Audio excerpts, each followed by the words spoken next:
এখানে আপনি রাজনৈতিক বক্তব্য কেন দেন? শেখ হাসিনা সবচেয়ে বড় ম্যাজিস্ট্রেট ছিল বিএনপির এগেন্সটে কথা বলছে।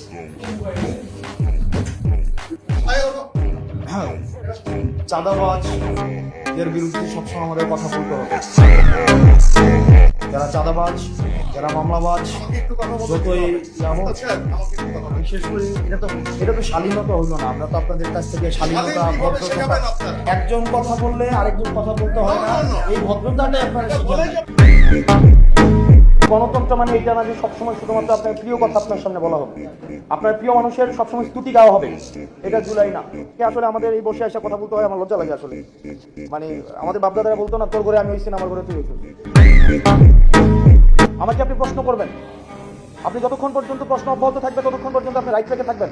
আর যখনই আপনার প্রশ্নের পরিবর্তে শুধুমাত্র স্তুতি গাওয়া হবে, জবাবদিহিতার পরিবর্তে স্বেচ্ছাচারিতা অব্যাহত থাকবে, তখন প্রত্যেকটা মানুষ হাসিনা হবে।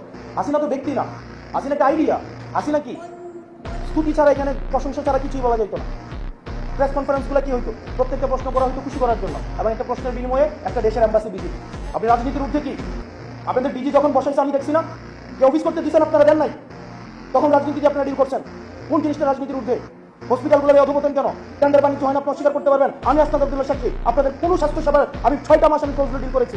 আপনাদের পোস্টিং প্রমোশন এগুলো রাজনৈতিকভাবে ডিল করা হয় না? আপনি বলতে পারবেন।